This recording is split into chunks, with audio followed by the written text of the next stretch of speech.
Good morning. It's Tuesday, the 3rd of October, and this is Govindraj Ethiraj in transit and usually in Mumbai, India's financial capital. Our top stories and themes for the day. Unemployment rate in the country drops to a one-year low in September. India's rice export ban draws World Trade Organization ire. Indian exporters are holding out. India swings between excess and scarcity on food produce. Are there lessons from the past? Google Chromebooks to be made in India by HP now.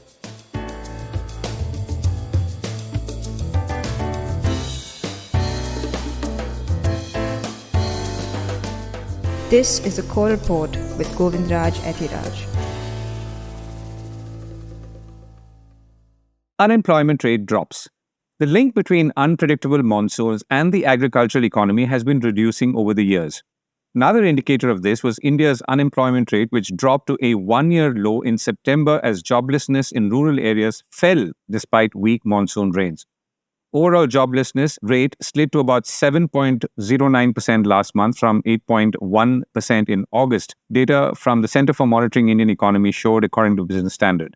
Now, that's the lowest reading since September last year, when rural employment had dropped to 6.2% from 7.1% in August, while urban unemployment fell to 8.9% from 10% in the same period the year before. Urban joblessness also saw a dip ahead of the key festival season, that's Diwali, that's coming up, and the festival season overall, which has kicked off in India from the time of Onam. Employers usually gear up on hiring, especially in the gig and contract employment segment, and this, of course, as you know, and I mentioned earlier, is ahead of Diwali. Meanwhile, the stock markets and other markets were shut yesterday because of Gandhi Jayanti, so no real fresh news there. No major cues appeared overnight from international markets, apart from 10-year Treasury yields in the United States rising to the highest since 2007. Treasury 10-year yields now have risen more than 6 basis points to 4.64%. Money is quite simply rushing into US Treasuries and out from elsewhere.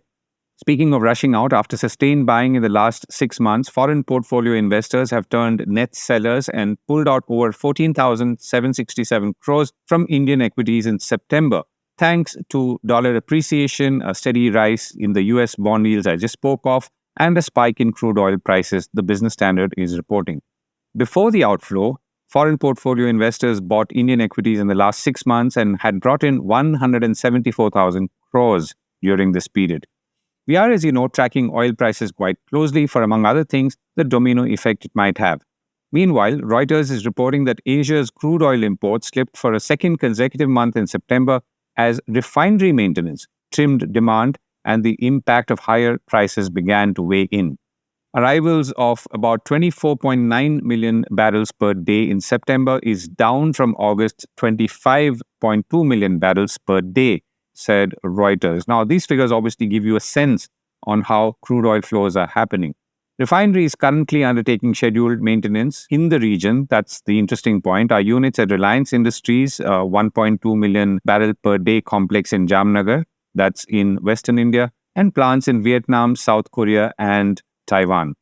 Now, the rupee, which has been weak, appreciated on Friday by about 13 paise to close at 83 rupees 0.06 to a dollar.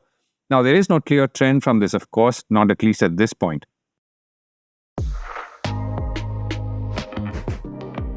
Meanwhile, interestingly, as long as America continues to spend or buy, the global economy benefits or should benefit, at least in a manner of speaking. The Wall Street Journal says Americans are spending like there's no tomorrow, with concerts, trips, and designer handbags taking priority over saving for a home or a rainy day.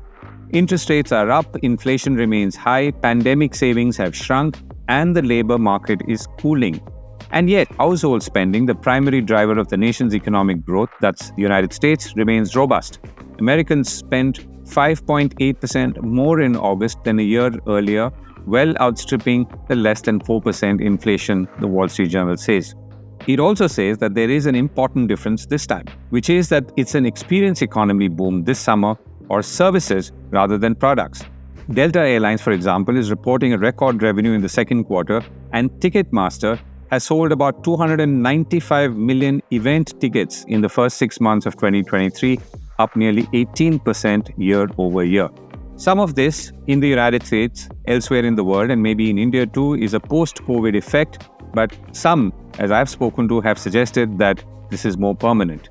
One young 30-year-old New York-based marketing professional the Wall Street Journal spoke to said that he bought a $1,600 Taylor Swift Eras Tour ticket, and then he spent $3,500 on a bachelor party trip to Ibiza in Spain.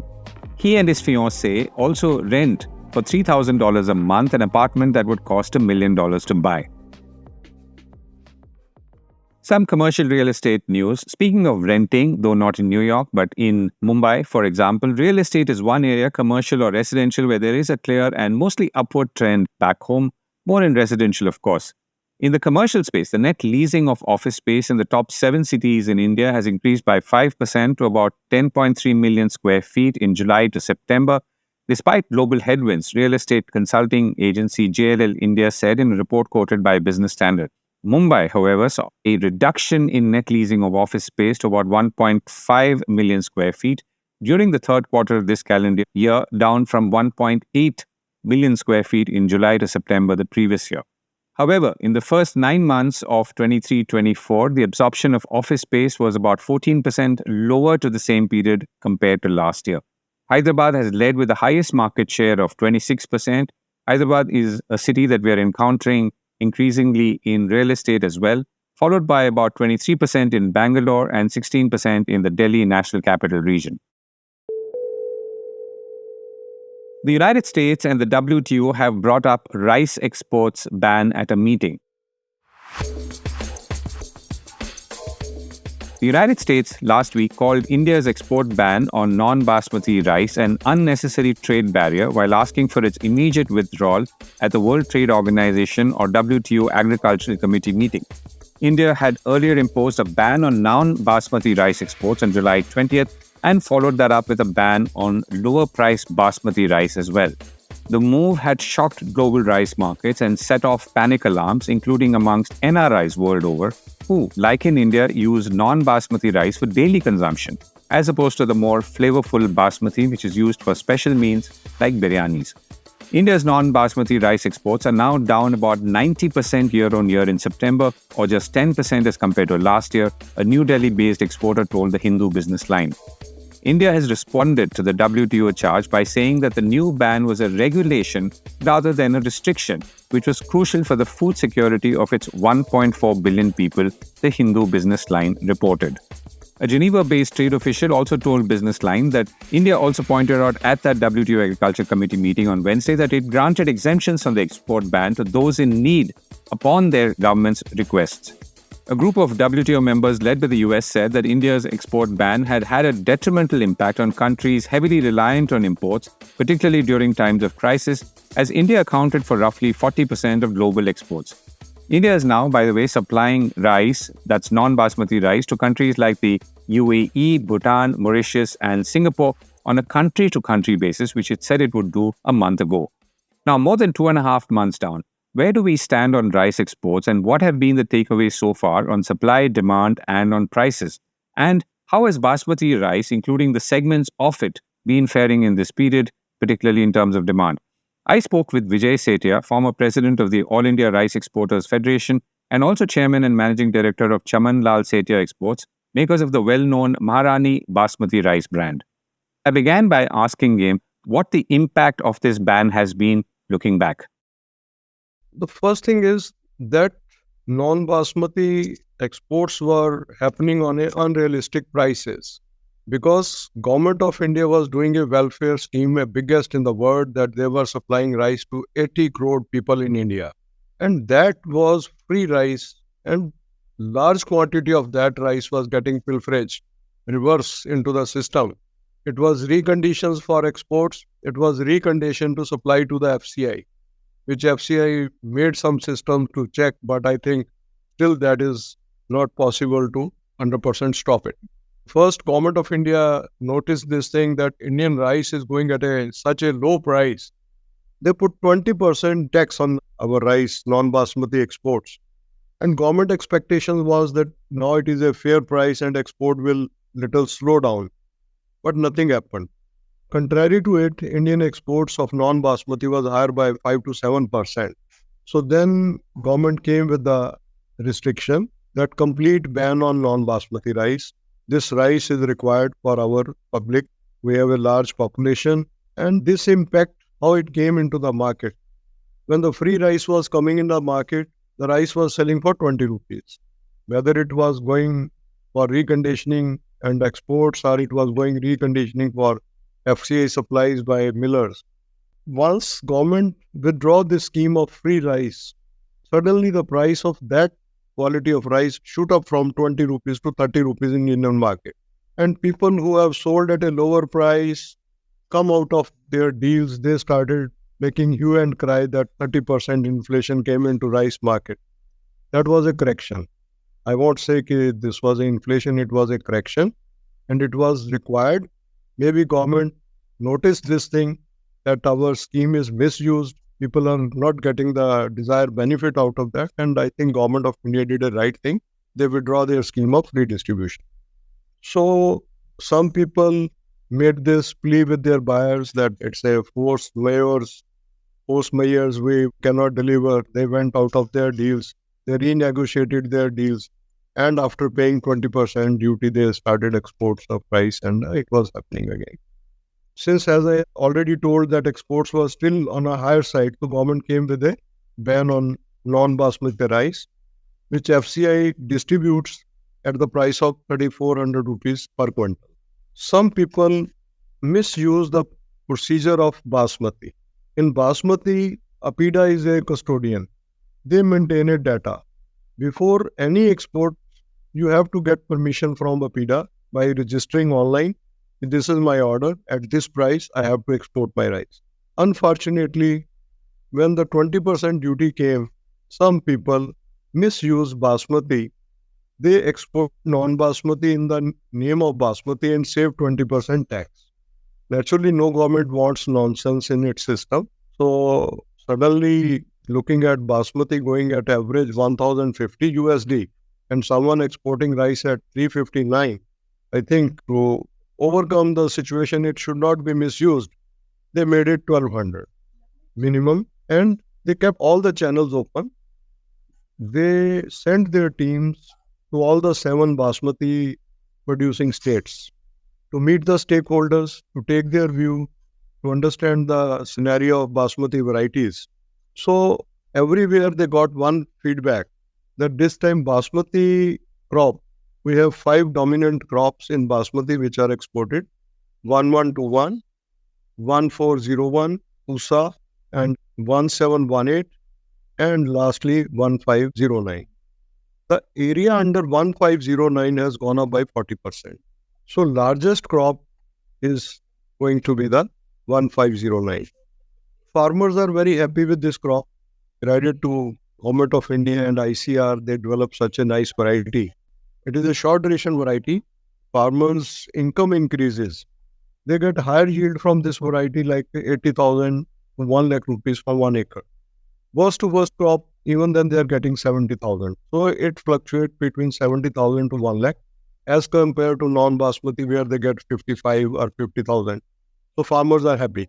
So looking at this variety's presence and quantity, but only thing is the mouthfeel of this variety is slightly different from the 1121, which is main variety which came prior to all these varieties in the market.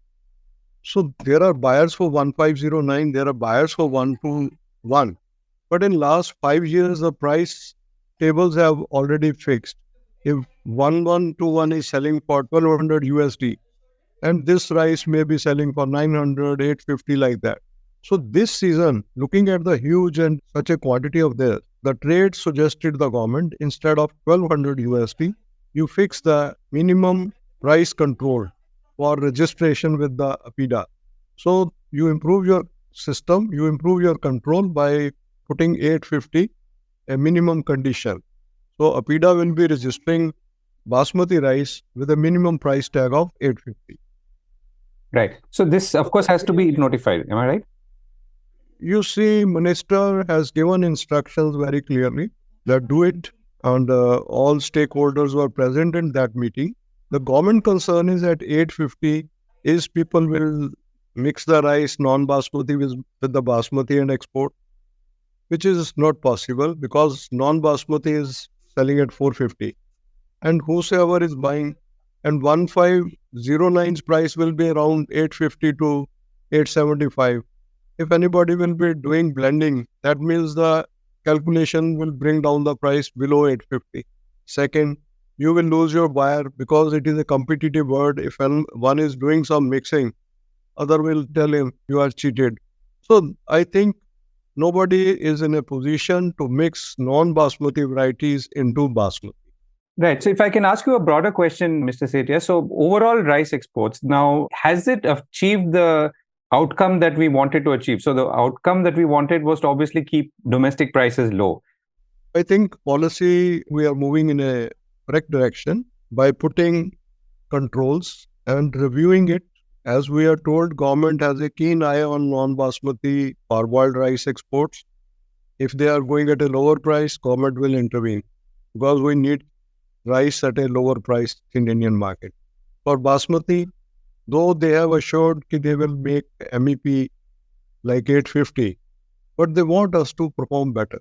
And industry's already average realization is 1050. So we hope after some time of a price dip, there will be a correction. In initial stage, pressure of buying so much material of, it's a open trade, it is not a government supported basmati, is to be purchased by millers. And most of the paddy is harvested by combined harvesters with a high moisture. So handling becomes difficult for the industry. We need that much drying capacity and all. So looking at all these things, I think there can be a temporary dip in the prices, and again prices will go up. And for 1509, I think this price level 850 is correct. At this price, I think good quality rice will be exported. Right, Mr. Setia. Thank you so much for joining me. On agricultural policy. Now, moving on from cereals, which is rice, to other food produce, including fruits and vegetables. In just 6 weeks, we have gone from record prices for tomatoes, around 300 rupees per kilo and more in some parts of the country, to 10 rupees per kilo, to the point that farmers were even destroying the crop. The high tomato prices played havoc with India's food inflation numbers and inflation numbers overall, which are, of course, now moderating. But we've gone from scarcity to excess very quickly. Elsewhere, in the case of onions, a 40% export duty aimed at increasing domestic supply has led to farmers' protests and strikes. So between rice, which we just spoke of, and various other agri-commodities that make up staple foods in India, policy making obviously has a critical role in price stability. The government has moved fast, and sometimes too fast in some areas, and maybe not sufficiently in others. The larger question, of course, is that with weather patterns changing, consumption trends shifting, policy on prices and tariffs for both imports and exports has to be responsive but also moderated.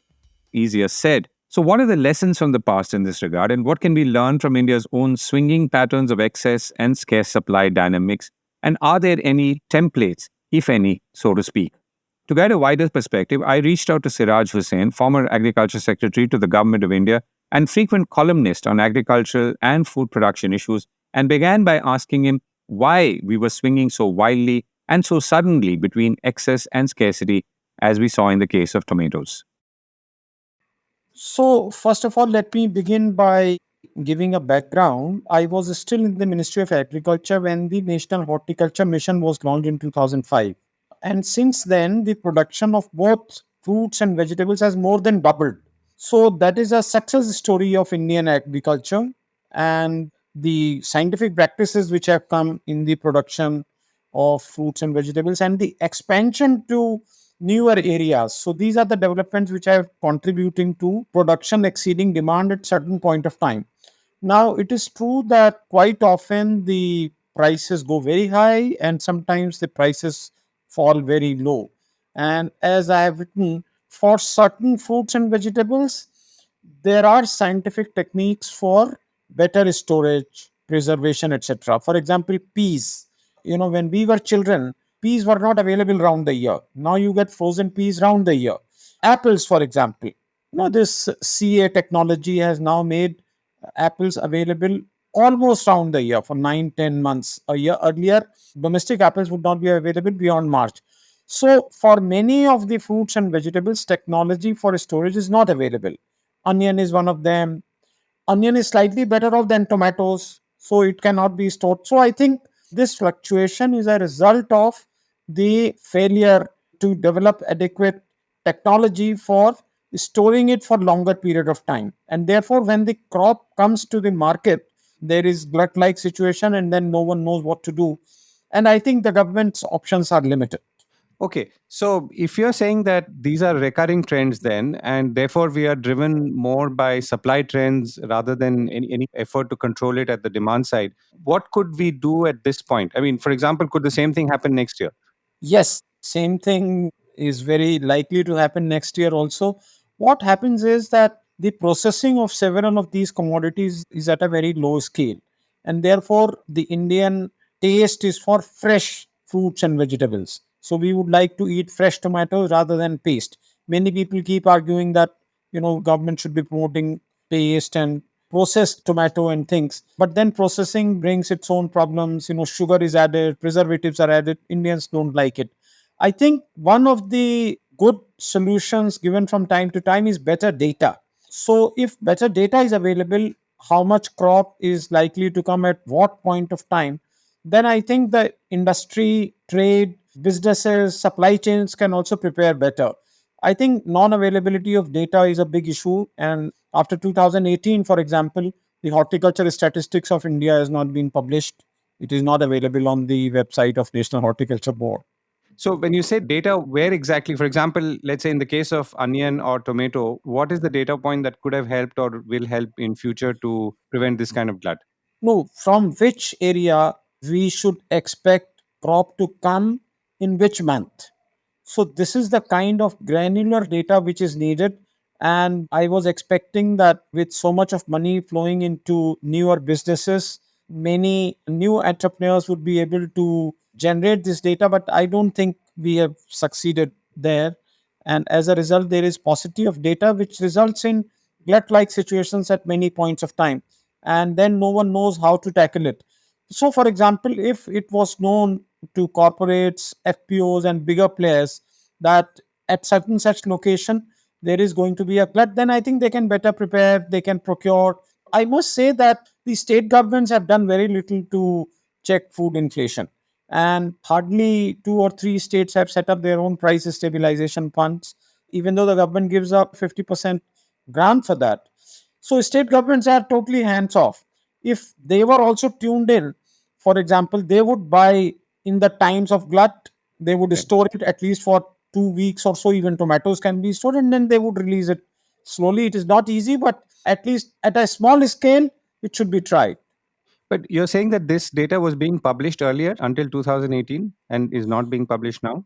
No, till 2018, we have horticulture statistics of India, which gives annual production estimate, area, etc. at the state level. What I'm looking for now Till to time. check these spikes and bottoming out is more granular data, month-wise production of tomato, onion, potato, etc. So you do not see similar kind of fluctuation in potato, for example, because potato is stored in cold storages, and therefore the technology provides a solution for longer storage. Similar thing is not available for onion, and almost nothing, no technology is available for tomato. Right. Okay. So that I'm assuming is a capital expenditure challenge. And I guess that's also a separate discussion. Let me come back to another point, which is the tariff response, if one may call it that. So in the case of onion, there's a 40% export duty that's being imposed, because of which farmers are protesting. Now, the export duty is a different kind of tool. So is that something that's also consistent with the past? Actually, there is something very awkward there. When the farm laws brought in through an ordinance in May or June 2020, within a month, the government banned the export of onion. So while Essential Commodities Act was being amended to provide for no action by the government unless the prices of perishables rose by at least 100% over the last 1 year or 5 years. Even then, the government brought it. So you are very correct. There is no predictability of when the government action will come. And as a result of that, the trade finds it very difficult, and farmers are up in arms from time to time.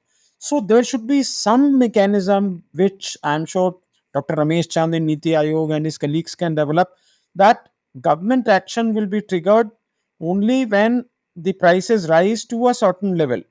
And if the prices do not go to that level, then government action will not be triggered. This government action is not only in form of stock limits, but also in the form of MEP, export ban, restriction on in movement from one state to another, for example, and so on. Right. And finally, we are in October now. So, how does the rest of this calendar year look when it comes to prices? I mean, are we likely to see more stability, again, going by past trends? You see, in case of fruits and vegetables, this is a better season. When winters come, the production generally improves. The supply bottlenecks due to rains, floods, etc., are not very predominant. And as a result of that, there is better availability of fruits and vegetables in this period. But that is not true for pulses, for example. So inflation will continue in pulses. Inflation is likely to continue in wheat unless the government allows import and lowers duty. And there is one more thing about which I would like to mention, that the government has not come out with the first advance estimate of food grain production. Normally, it is issued in September. Okay. Right. And that figure is going to tell us what? It will tell us how much production of rice and pulses, etc., is expected in this Kharif. Okay. Which will start arriving in the market from today. From 1st of October, the official Kharif marketing season starts. In fact, paddy is already arriving in some states. Right. Mr. Hussain, thank you so much for joining me.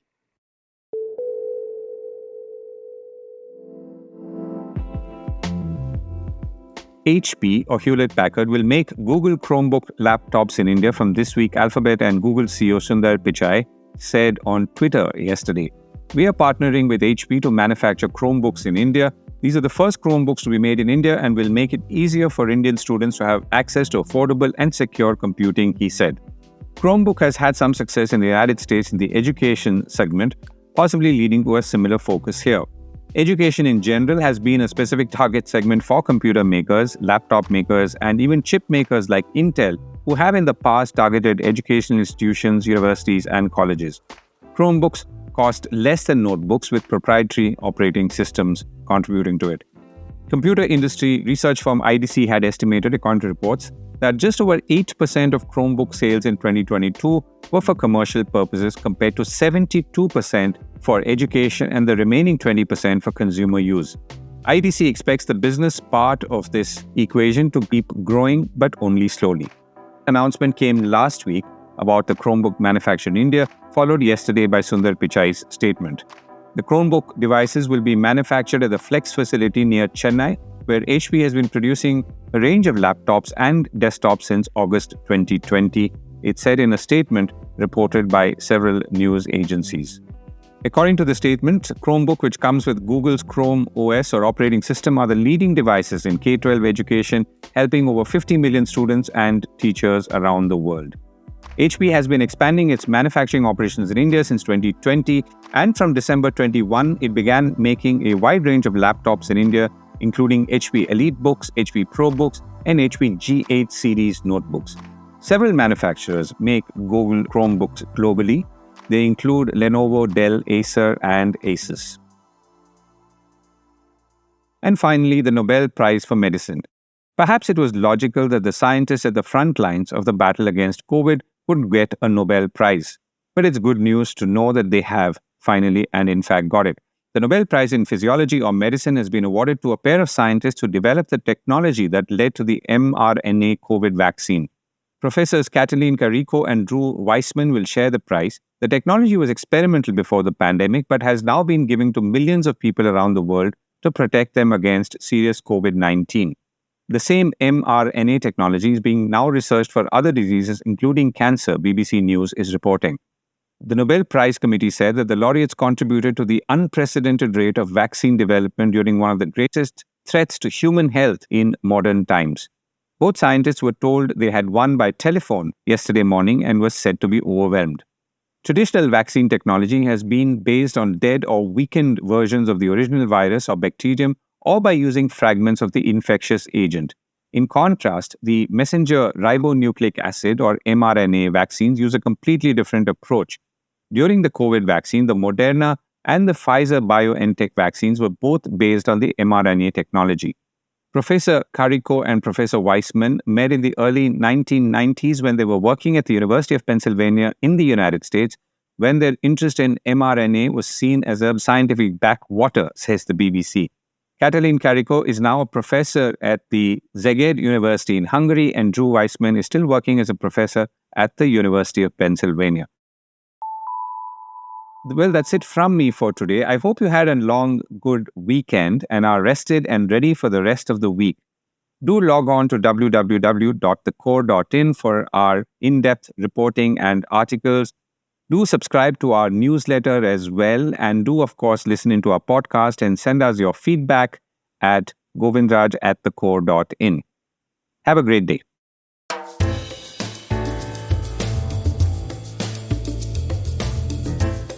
This was the Core Report with me, Govindraj Ethiraj. Do stay connected with more of our coverage at the Core. You can check out our website or sign up to our newsletter at www.thecore.in. That is www.thecore.in, or follow us on LinkedIn, Twitter, and Facebook as well.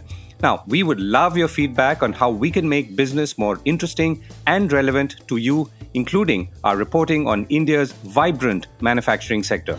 Write to us at feedback@thecore.in. Thank you for listening.